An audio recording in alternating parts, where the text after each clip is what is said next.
Magnus and Hikaru are changing chess, especially in the faster time controls. Now, why do I say that? Well, they're doing stuff like this in the opening. So Hikaru's got black here. Jeffrey Xiong, the young American talent, goes d4. Knight f6 from Hikaru, fine. c4 takes the center, all those squares here, but then b6, dubious. f3 to get the big center, and knight c6, so provocative, inviting the pawns to rumble forward here. Now, this is a title Tuesday game. It was played on the 6th of February, the late edition, and so interesting in this position. I'm really interested in this game. The best move is not to go d5 like we see in the game, but actually knight c3. Hold the pawns here, keep the squares covered, but d5 is played. It's like you've created a chink in the phalanx of the soldiers, right? Suddenly knight e5 and you're hopping and you can get in behind enemy lines.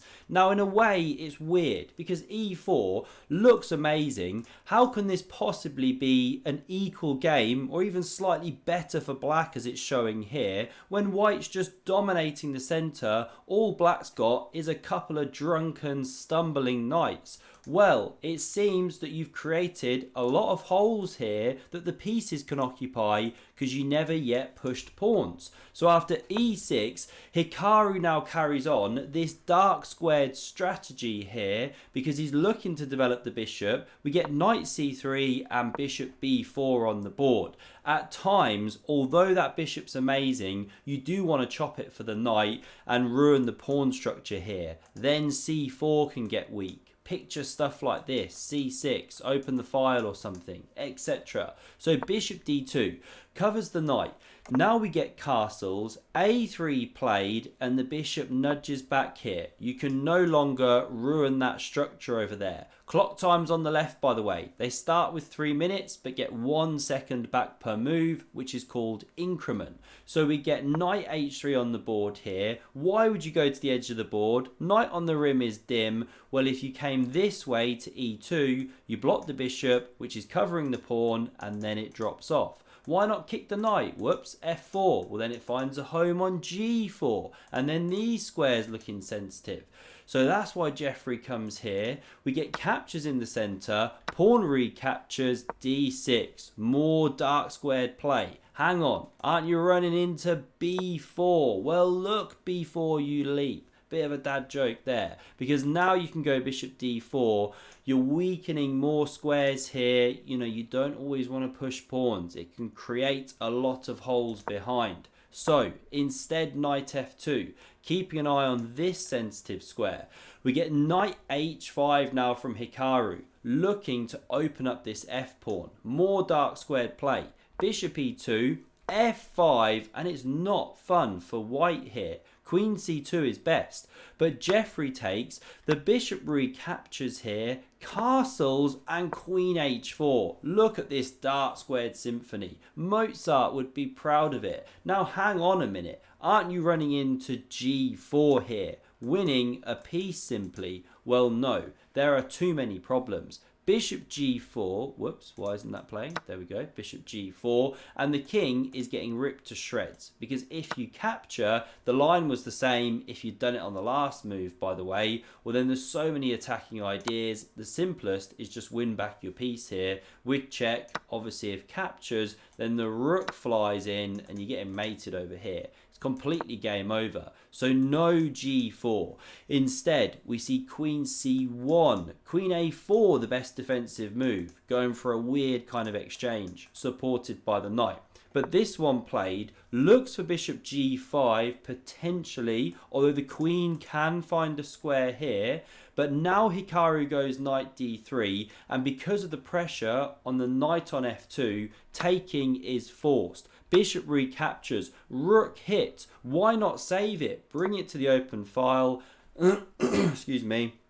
Well, then, of course, you've got this problem. The knight's simply dropping. You lose an exchange anyway. In fact, you get mated like this, using the pin. So it's really bad. You cannot save the rook here. So that's why b4 was now played. Sets a kind of small trap. because if you go bishop d4 thinking I'll take this rook at my leisure, well, now the queen's no longer got that square which it had before. So now bishop g5, the queen's actually trapped. Therefore, it forces you to take with check, rook recaptures. You've created a square but lost your big attack. The game's level.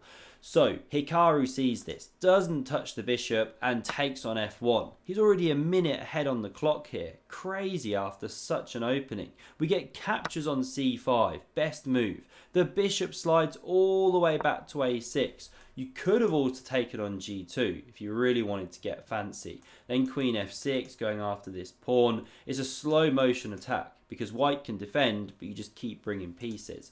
Okay, you don't see all that in blitz. Instead, Hikaru retreats the bishop. We get an exchange on d6. Knight c to e4, very natural, pressures the pawn. Knight f4 from Hikaru, and the best move in response was queen c6. Going on a counter-offensive because the king's actually quite well covered.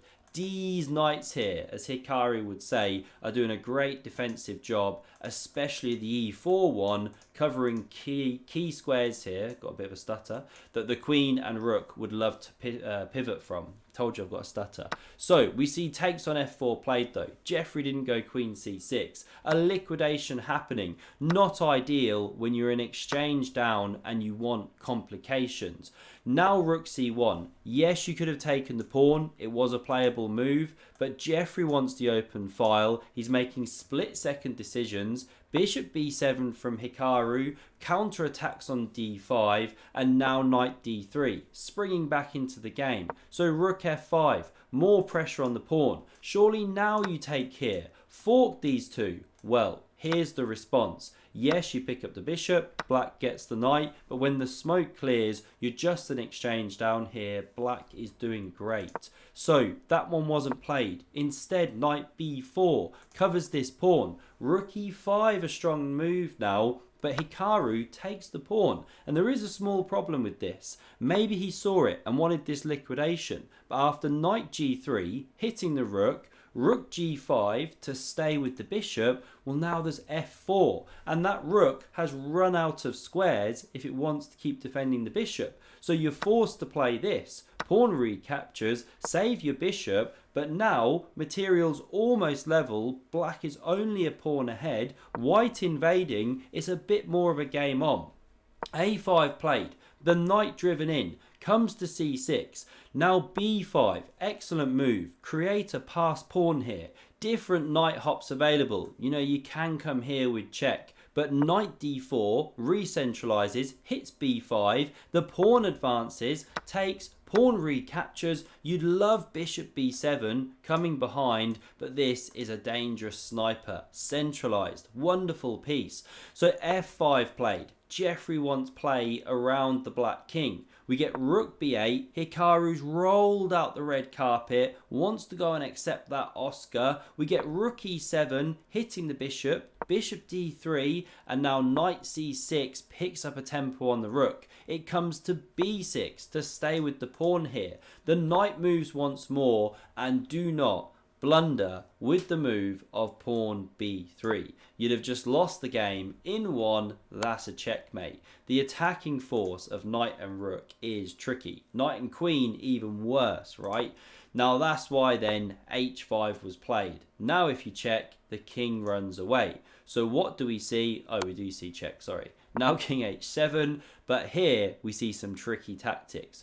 You would love to go knight f7, set up the Arabian mate with rook here, pawn covering here.